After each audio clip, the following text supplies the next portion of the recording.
Более 5500 семей в Абхазии получают государственные пособия для многодетных. Размер пособий не пересматривали с 2016 года. На очередном заседании Кабинета министров члены правительства утвердили предложение повысить пособия в 2 раза.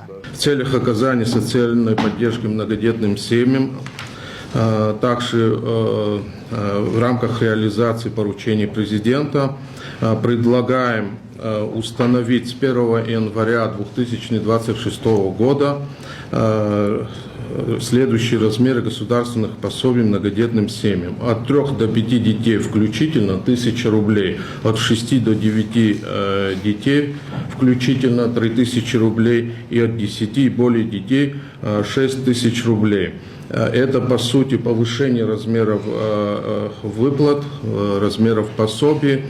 Ранее вот от 3 до 5 на сегодняшний день получают 500 рублей, от 6 до 9 1500 и от 10 и более 3000 рублей. Согласно Трудовому кодексу, минимальный размер месячной зарплаты устанавливает Кабинет министров на основе данных Госкомитета по статистике. И этот размер не может быть меньше прожиточного минимума. В текущем году, по данным Государственного комитета Республики Абхазия по статистике, наблюдается, что размер минимального прожиточного минимума превысил 15 тысяч рублей.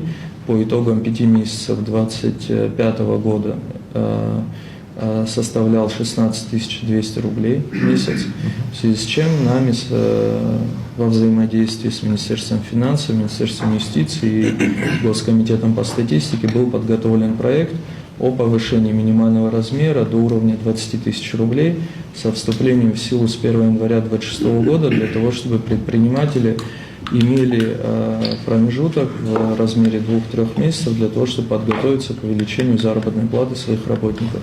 Борьба с незаконными переездами через железную дорогу продолжается. Кабинет министров утвердил порядок открытия и закрытия пересечений железнодорожных путей автомобильными дорогами. Во исполнение поручения президента был подготовлен акт Кабинета министров, который регламентирует порядок обращения о открытии либо закрытии соответствующего переезда, рассмотрение этих обращений и, самое главное, порядок принятия и оснований для отказа в открытии таких переездов. Оборудование, связанное с альтернативной энергетикой, теперь можно ввозить в Абхазию без оплаты таможенных пошлин и ввозного НДС. Предлагается проект постановления, суть которого заключается в освобождении от таможенной пошлины и ввозного НДС на оборудование, связанного с альтернативной энергетикой.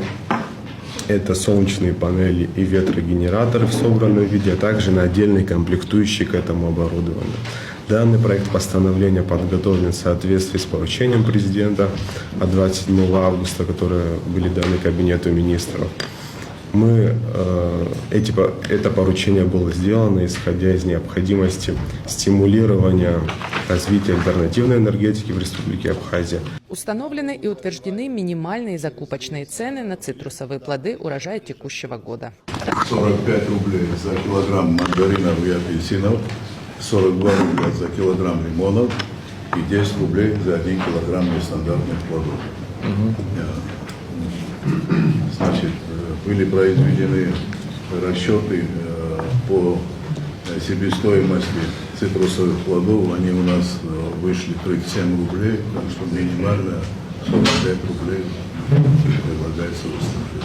Утвержден новый прейскурант на платные ветеринарные услуги. Эти тарифы не пересматривались с 2011 года. Кроме того, утверждена целевая научно-техническая программа «Разработка концепции Центра высокотехнологичной медицинской помощи на основе методов ядерной медицины». Что это означает, объяснил заместитель директора СФТИ Борис Лазба. Главная задача – это, используя те наработки, которые существуют в мире, в части техники и технологий, привязать их к тому комплексу, который был построен у нас в советское время, в котором стоял и стоит линейный ускоритель, поставить там, сейчас предварительно это имеется в виду циклотронный комплекс, который производится в Санкт-Петербурге, хотя со стороны Росатома есть и некоторые другие предложения, но вот сейчас именно эта увязка с циклотронным комплексом в этом помещении, и создание производства короткоживущих изотопов, так называемых радиофармпрепаратов, и лабораторий, собственно, по производству этих радиофармпрепаратов. Будет изменен порядок возмещения потерь лесохозяйственного производства при переводе земель лесного фонда в другие категории. Без оплаты не выдадут документы. Кроме того, установлена стоимость возмещения потерь при переводе земель из сельхозкатегории. 500 тысяч рублей за 1 гектар. Да, это в том числе в целях рационального использования земли, именно земли сельхозназначения. Вот, если из этой категории будет переводиться в другую, то в целях компенсации потерь устанавливается вот такой размер. Сейчас он абсолютно по-иному рассматривается, там критерии совершенно другие.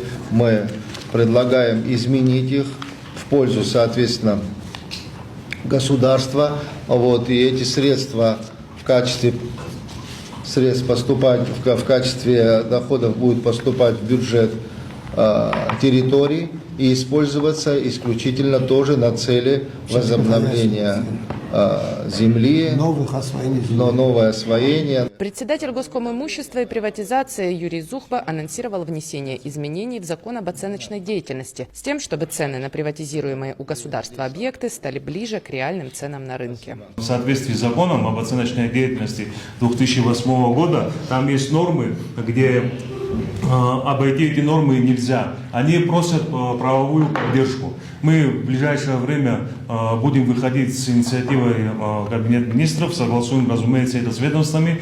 Нам нужно вносить поправки в закон об оценочной деятельности. Они просят, чтобы там осталась рыночная оценка. Когда будет присутствовать только рыночная оценка, тогда это позволит избегать всех тех моментов, которые существенно занижают пополнение в бюджет. Разумеется, нужно пройти все инстанции, согласовать с ведущими ведомствами, министерствами, но этот вопрос возникает у коллег наших тоже в процессе работы. Казалось бы, здание, да, 300 тысяч рублей, 500 тысяч рублей и так далее. Мы от этого должны уйти. Я думаю, что в ближайшее время, месяц-два, это зависит уже не от исполнительной будет власти, но с такой инициативой мы выйдем. Завершая встречу, Кабинет министров включил здание проходной Сухумского государственного хлебзавода госкомпании «Абхазхлеб» в перечень объектов, подлежащих приватизации. Общая площадь здания 96 квадратных метров, оценочная стоимость 301 728 рублей. Надежда Боровикова, Сосрыкуагуха, Абаза ТВ.